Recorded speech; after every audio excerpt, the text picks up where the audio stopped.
What do you use to make it? Okay, everyone, can you guys fill out the attendance?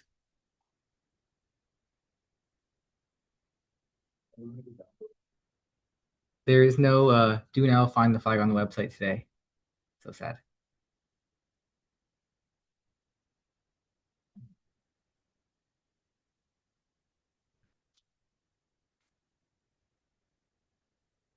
Everyone online can hear me fine as well, right?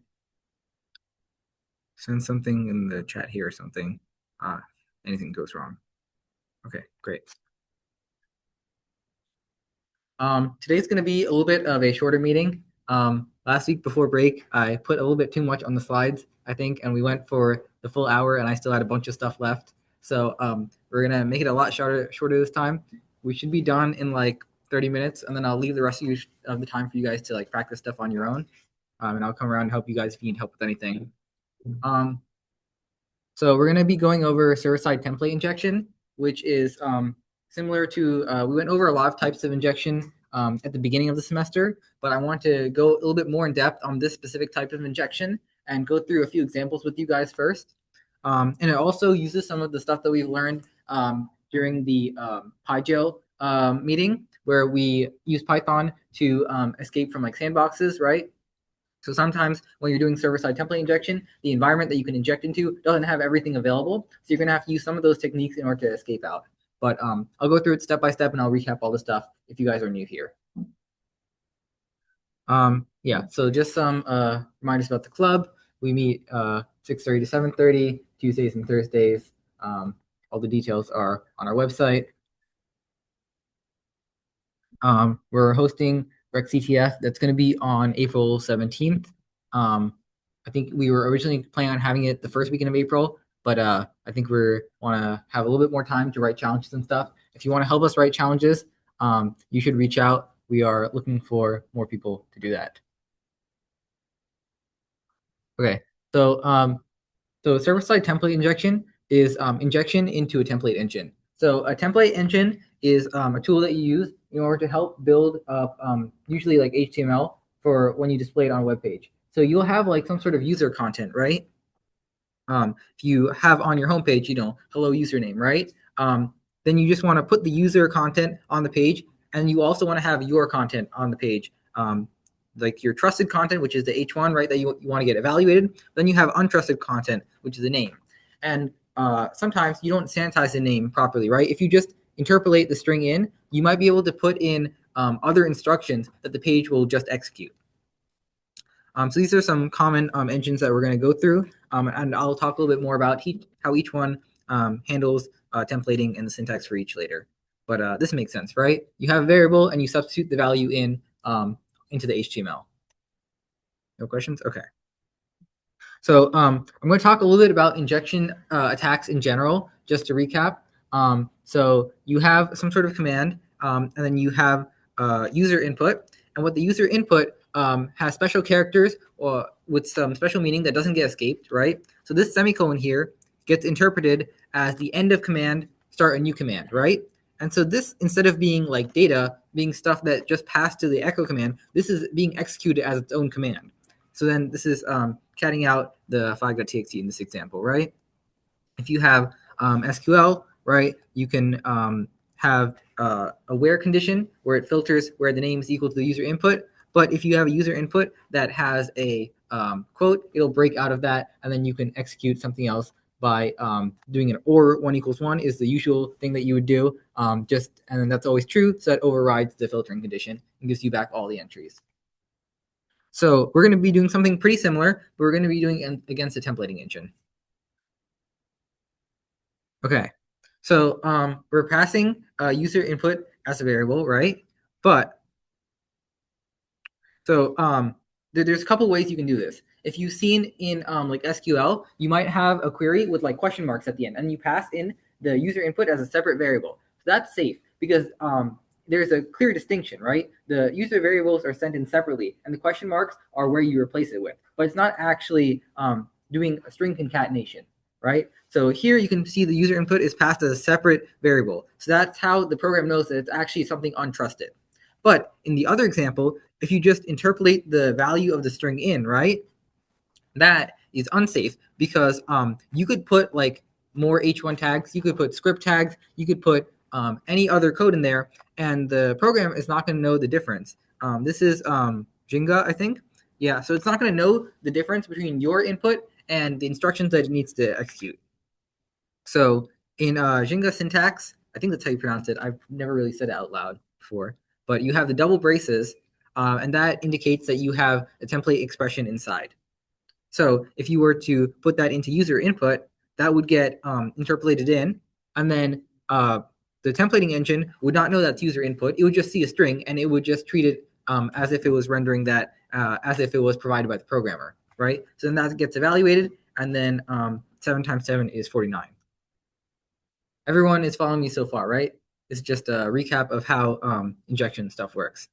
Okay, so next I'm going to go into a few specific examples about how to turn it into a remote code execution, right? So what we usually do is we usually do like 1 + 1 or a simple math expression in order to figure out if we have the ability to run code. Because if you can, do addition or do multiplication, then you can turn that into other arbitrary code execution. So something you can do is you can read variables that are in the environment. So config is usually environment variable that's there, or like a variable that's there, and from there you can get like environment variables and stuff. What you can also do is, if you remember from the PyJail meeting, what we talked about is if you have access to even if all the built-ins are gone, right, and you have only access to like primitives, and you can like make a string or something. From there, you can do some stuff where you walk the class hierarchy and get access to anything. But we'll talk a little bit more about that later. So yeah. Okay, so these are some common templating engines. Jenga 2 is the most common, I think, by far. So that's what you'll see on like almost all the challenges. But the other ones are used a little bit as well. I think I've used ERB before for node stuff, and I've seen some people use Pug.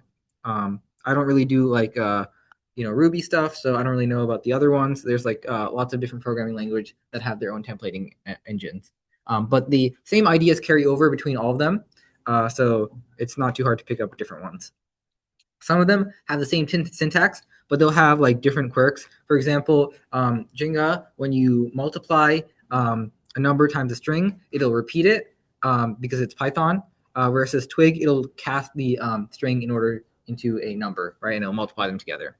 So you can use stuff like that in order to tell the difference. So this is one example.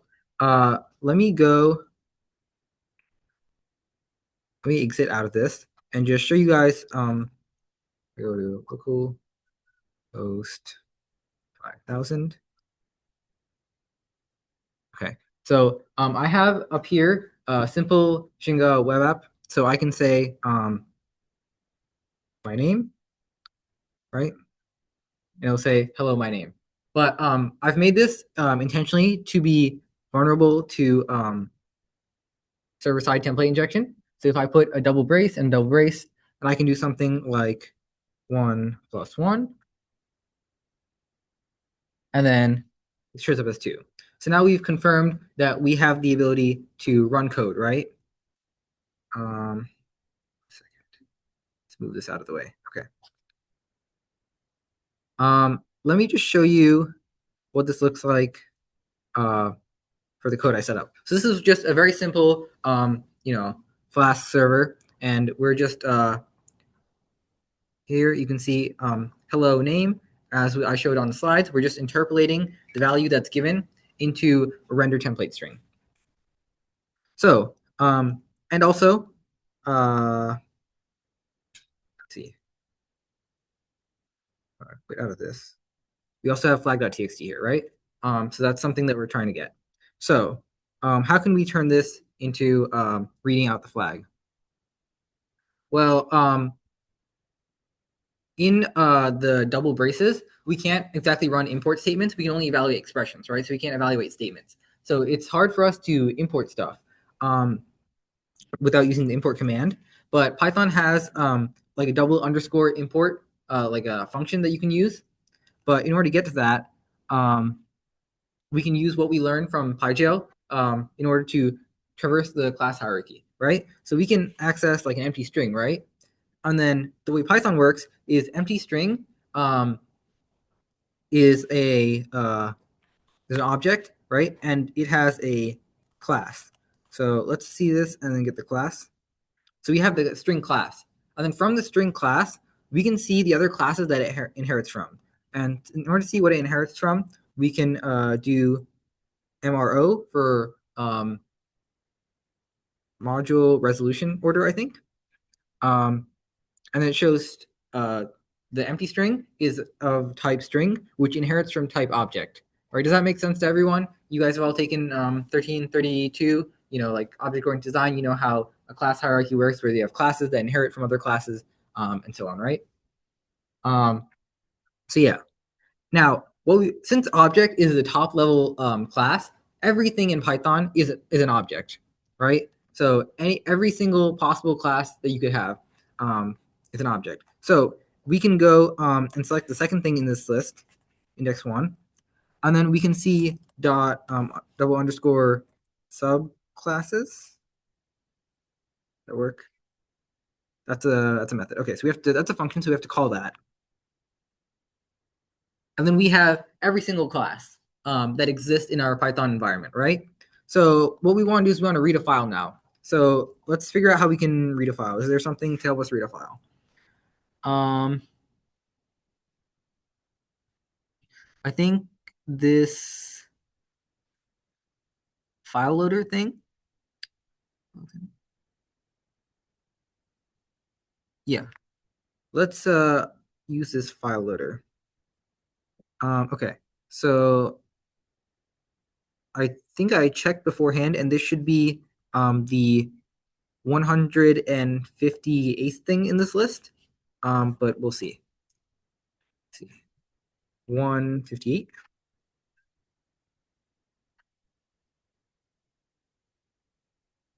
What syntax error? Okay, let me go back. Yeah, okay. I typed that in the wrong position. I'll make this a little bigger. Okay, so here.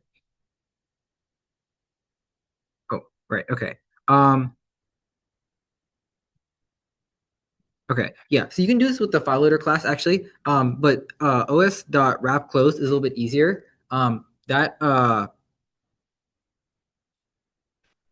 There's a couple ways to do it. I think in the PyGel example, we use file loader, but os.wrapClose will make it just a little bit easier. Here. Okay.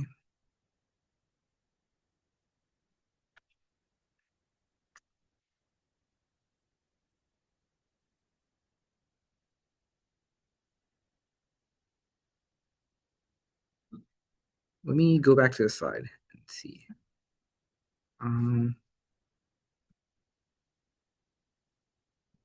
Here.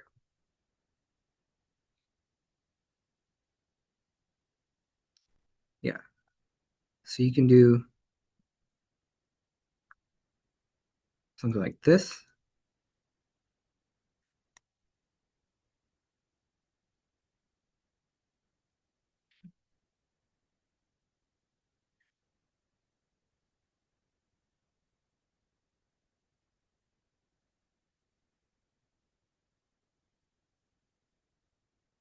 Let's see.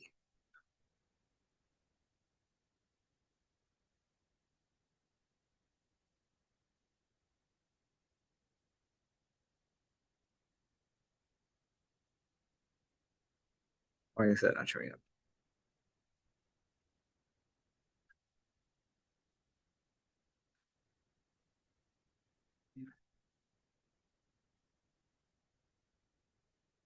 Let's see, 1 second. Let me check my notes again.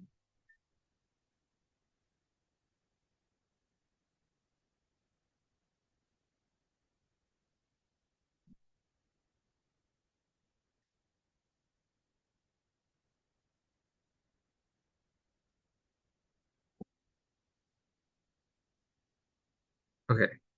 Um, yeah,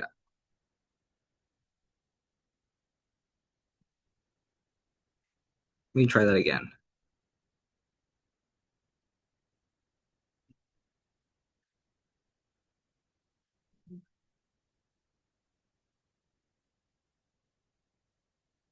Um, okay. I think the thing I set up is a little bit messed up, but we can try it again on the actual port swigger examples that they have set up, and that'll work a lot better than the one that I threw together.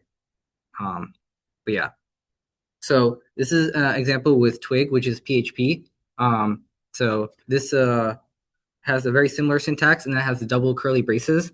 Um, and then they have the pipe symbol in order to put the file name into file excerpt. I'm not really familiar with PHP, but this is how you do it in PHP in order to run the commands.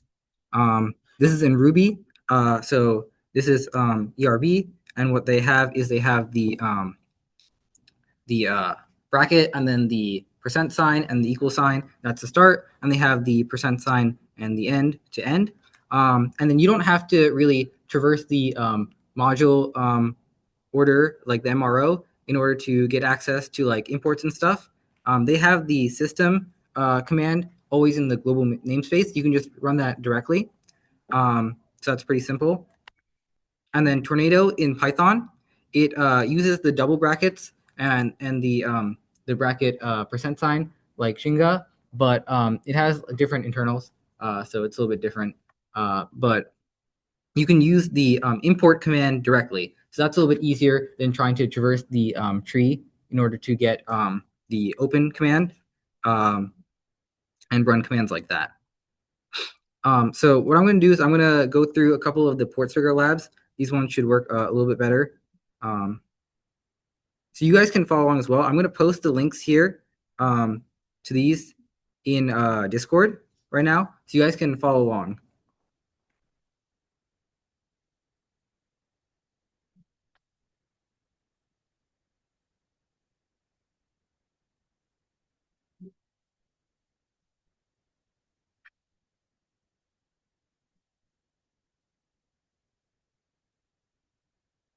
Okay. So in general, I sent the 3 links that are on the slides. So I'll give you guys a chance to open those up.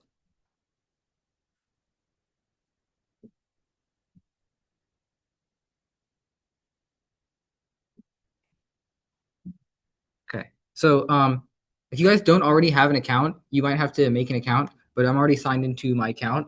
What you can do is you can do access to lab, and it will set up your own instance of the lab on a separate domain that you can try it out on.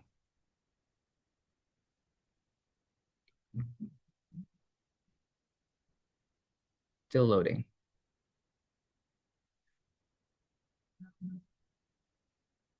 Okay, so you can see that on this website, they have a bunch of things that you can buy. And if you click on one of them, it'll say, unfortunately, this product is out of stock, right? But something that you might notice is that the message here is the same as the message up here, right?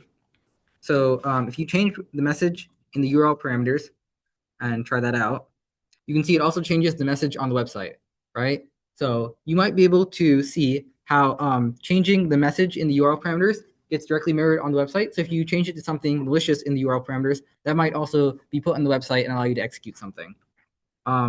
So what's a template that you guys think that we could try out, a payload that we can use in order to see if we can try some sort of injection? Yeah? Okay. Yeah, we can do that.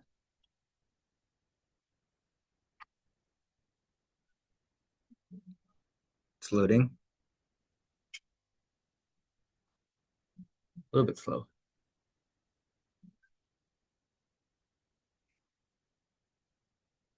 Yeah, okay, so that didn't work out. So it's not something like Jinga or Tornado, right? So do you remember some of the other templating languages and what they used?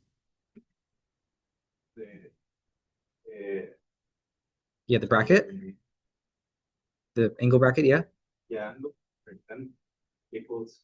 Okay, let's try that. So we can do angle percent equals, and then you want to do 7 times 7 again?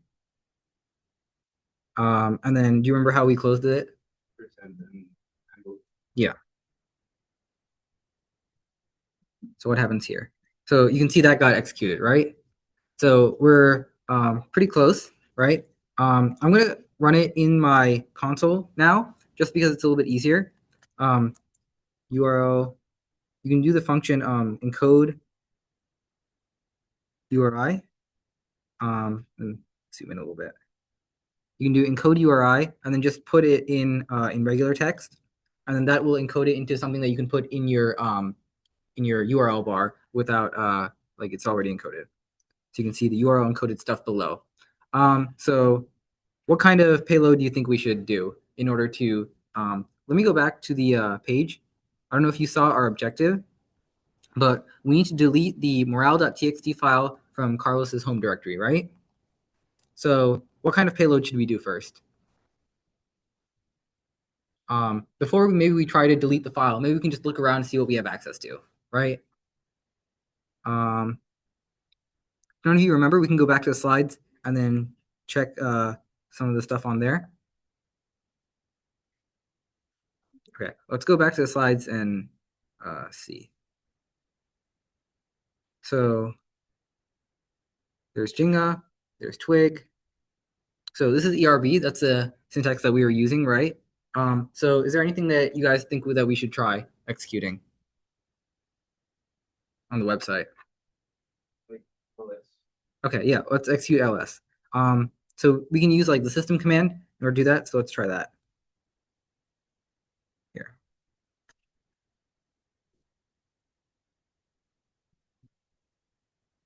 System ls. Okay.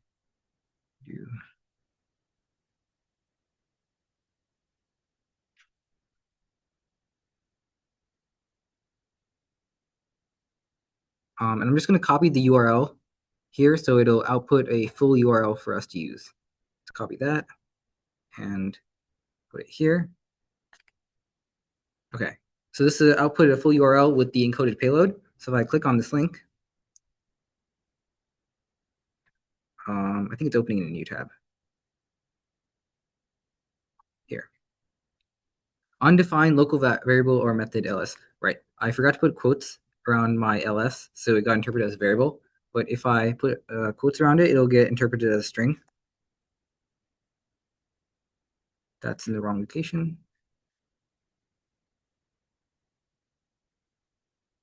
Let's try that again. So here, we see morale.txt is right next to us in whatever directory we're in, right? So what command can we use to delete that file? All right. Yeah, okay. Let's try that.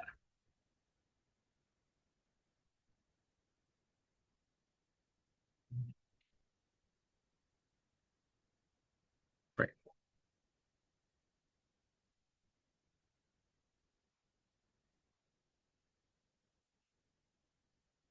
And now we can try opening that new tab in order to do that.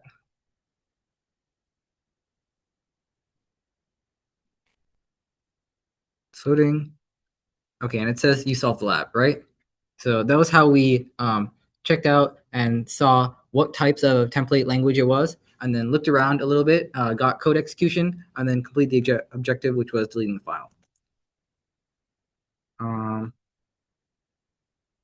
This okay. So that was like the first one that we did. Let's see. I think we'll do one more, and then I'll let you guys do the other few on your own. Right. So this one is another one, and you have to also delete the morale.txt file. Right. So this is the second link that I posted in the Discord.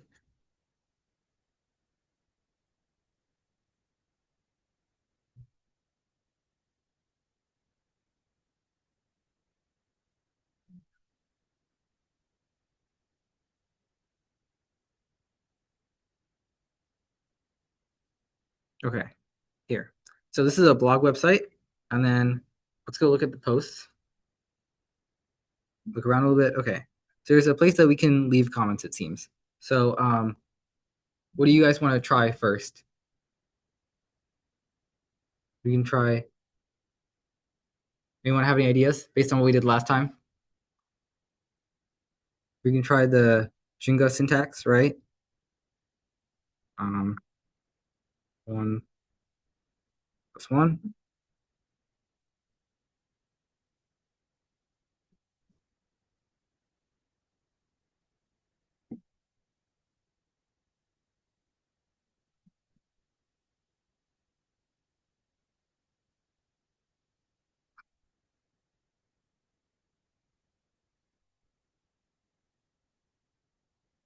Okay. And then if we go back to the blog and look at this, it doesn't get rendered, right?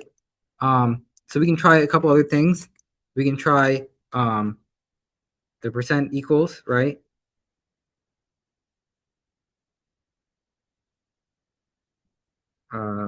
Plus. But this is not going to get rendered either. So if we go back to the list of things that we can try out, I think it said actually in the challenge description that this is a tornado syntax. So I think it was like this, where you do percent or dollar sign and the brackets, and if you do 1 plus 1, then it'll execute.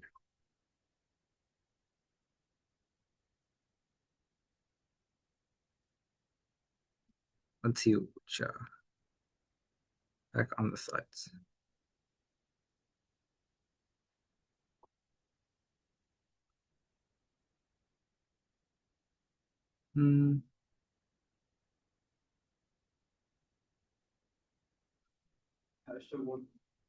Yeah, we can try the hashtag one as well. Okay, yeah. So it said in the challenge description that it was tornado, right? And so tornado has this thing where it's actually also double. Let's see. Let's go back. This. Let's see.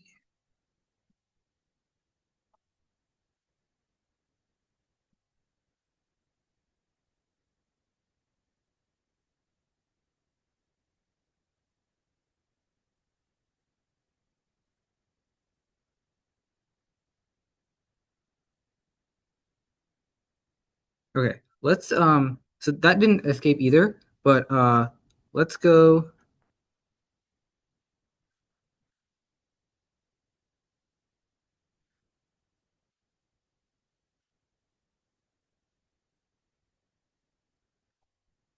Right, okay. So what we're supposed to do actually on this one is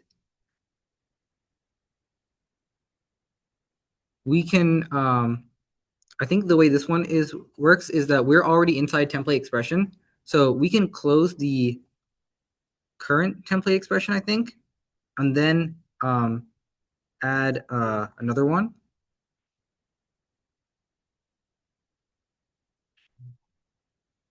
Like this maybe.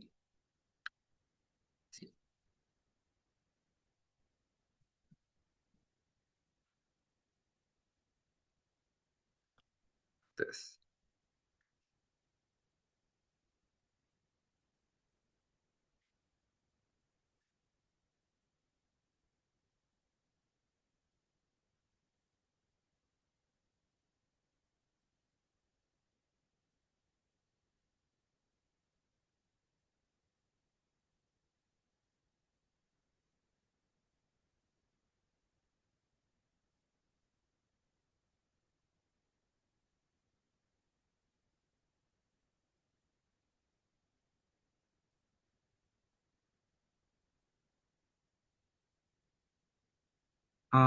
Let's see. Wait.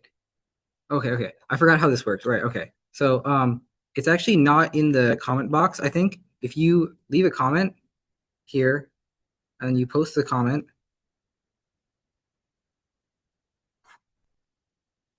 I actually forgot how this works. Okay. I'm not actually sure I remember, but you guys can try this on your own. Yeah. They have a lot of basic ones, pretty simple, but they do escalate in difficulty. Let's see. But yeah, you guys can try out that one. And then there's a few other challenges at the end. So on our Rec CTF, not Rec CTF, on our GreyHat CTF platform, we have a few old Rec CTF challenges. Web blog is SSTI challenge, and we also have we don't have, but Pico CTF has some more SSTI challenges that you guys can do in order to practice. So yeah. I'll leave this up. You guys can use some of the Web Security Academy challenges and also the challenges on our internal CTF platform in order to keep practicing. And I can come around and help you guys.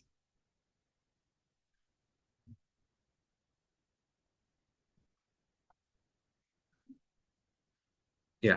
And that's pretty much all I had planned. Pretty short meeting.